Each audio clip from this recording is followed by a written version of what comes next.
नमस्कार दोस्तों, मैं अर्चना अग्निहोत्री एक बार फिर आपके सामने उपस्थित हूँ एक नए वीडियो के साथ।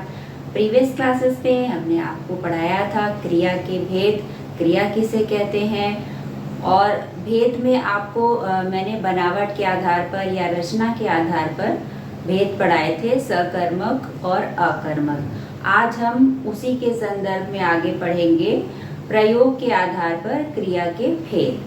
ठीक है, तो आज हम इसको अच्छी तरह से समझेंगे। तो चलिए देर ना करते हुए स्टार्ट करते हैं आज का टॉपिक। क्रिया टॉपिक है। क्रिया किसे कहते हैं ये आपने पढ़ा प्रीवियस क्लास में। जिससे किसी कार्य का करना या होना पाया जाए वह क्रिया कहलाता है। और इसके भेद हमने पढ़े थे बनावट या रचना के आधार पर सकर्मक क्रिया और अकर्मक क्रिया।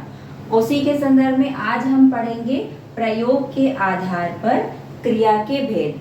तो प्रयोग के आधार पर जो क्रिया के भेद हैं वो 5 हैं मुख्य रूप से, जिसमें जो सबसे पहला भाग है वो है प्रेरणार्थक क्रिया, जहां पर कार्य खुद ना करके दूसरे से करवाया जाए।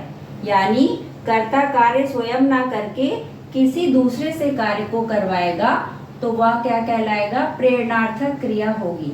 उदाहरण के तौर पे जैसे उसने राम को खाना खिलवाया, यानी उसने स्वयं उसे नहीं खाना खिलाया है बल्कि किसी और से खाना खिलवाया है। तो किसी के द्वारा जब कोई कार्य होगा तो वो क्या कहलाएगा, प्रेरणार्थक क्रिया। जैसा कि इसके शब्द से ही स्पष्ट है कि प्रेरणा दी जाए किसी को कार्य करने की।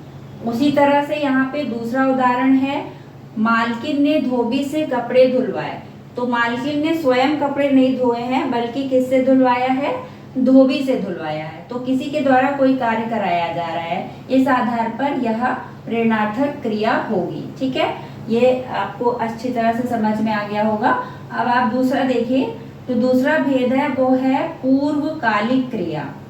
वह क्रिया जो मुख्य क्रिया से पहले हो चुकी हो, यानी पूर्व मतलब पहले, जो क्रिया मुख्य क्रिया से पहले हो चुकी हो उसे हम क्या कहेंगे, पूर्वकालिक क्रिया कहेंगे। उदाहरण के द्वारा इसे समझते हैं, जैसे राम ने आम धोकर खाया।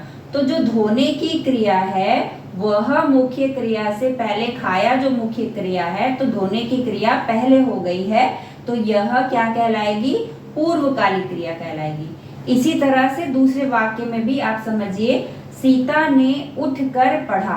पहले उठने की क्रिया हुई है, बाद में पढ़ने की क्रिया हुई है। तो उठकर जो खाया उसने पढ़ाई की है, पहले उठी है, तो यह क्रिया क्या हो जाएगी, पूर्वकालिक क्रिया हो जाएगी। इसी तरह से देखिए नाम धातु क्रिया है।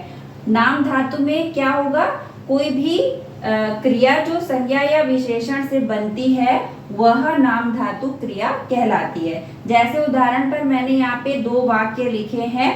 पहला हाथ शब्द मैंने लिखा है, झूठ शब्द लिखा है, तो ये सब क्या है, संज्ञा के ही रूप हैं। हाथ से अगर हम इसे नाम धातु क्रिया बनाएंगे तो हथियाना शब्द हो जाएगा। नाम धातु क्रिया में विशेष रूप से पहचानने की क्या बात है कि अंत में ना जरूर लगा होता है। इसी तरह झूठ है, झुठलाना, शर्म है, शर्माना आया है। फिर दूसरा शब्द है लोभ से लुभाना। अब हम विशेषण पर भी समझते हैं कि विशेषण से कैसे, कुछ विशेषण के भी शब्द उसमें होते हैं जिससे हम नाम धातु क्रिया बनाते हैं। जैसे यहाँ पे देखिए नर्म शब्द है, गर्म शब्द है, तो नर्म से नरमाना शब्द जो है वो विशेषण है और इससे भी नाम धातु क्रिया बन गई है और लास्ट में अंत में ना भी आया है। इसी तरह गर्म से गरमाना शब्द है। तो ये सारे विशेषण के शब्द है। तो विशेषण और संज्ञा के शब्दों द्वारा यहाँ पर नाम धातु क्रिया बनाई गई है और इसमें लास्ट में क्या आता है, ना आता है। इसे आपको ध्यान में रखना है। फिर तीसरा जो क्या है आपका, वो है सहायक क्रिया। सहायक यानी सहायक का मतलब क्या होता है, जो सहायता प्रदान करे। तो मुख्य क्रिया की जो सहायक क्रिया होगी वह ही सहायक क्रिया कहलाएगी। एक वाक्य के द्वारा इसको हम उदाहरण के तौर पे समझेंगे। राम आ रहा है, यहाँ पे मैंने लिखा है राम आ रहा है, तो राम आ रहा है, इसमें तो आना जो है वो मुख्य क्रिया हो गई। अब रहा है क्या हो गया, ये इसकी सहायक क्रिया हो गई। तुम पढ़ते हो, तो पढ़ना मुख्य क्रिया हो गई, हो क्या हो गई, सहायक क्रिया हो गई।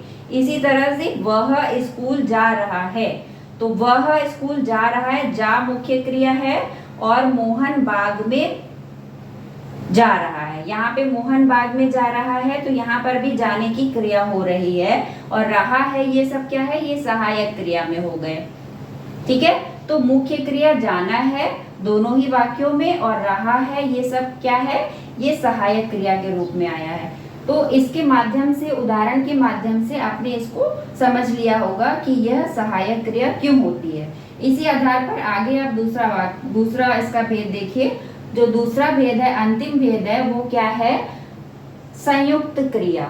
ठीक है, अब इसमें भी देखिए संयुक्त क्रिया कौन सी है, दो क्रियाएं हैं, एक तो मुख्य क्रिया होगी और दूसरी संयुक्त क्रिया होगी। संयुक्त क्रिया मतलब जिसमें दो क्रियाएं आई हों। किरण नदी में कूद गई, तो कूदना यहाँ पे क्या है, मुख्य क्रिया है, और जो गई शब्द आया है ये क्या हो गई, आपकी सहायक क्रिया हो गई। इसी तरह से रमन देखिए, रमन मेहनत करने लगा। ठीक है, तो रमन मेहनत करने लगा, करने क्या है, मुख्य क्रिया हो गई, और लगा क्या हो गया, संयुक्त क्रिया हो गई।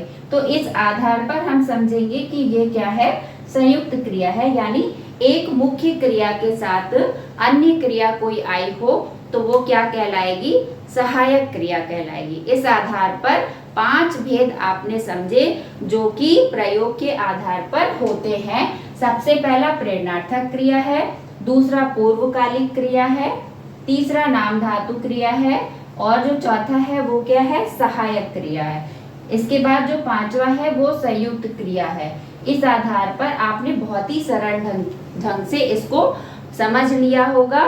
अगर आपको कोई डाउट होगा तो आप मुझसे पूछ सकते हैं, कमेंट करके पूछ सकते हैं। आशा करती हूँ आपको यह वीडियो अच्छा लगेगा, समझ में आया होगा। नेक्स्ट वीडियो में फिर हम आपसे मिलेंगे।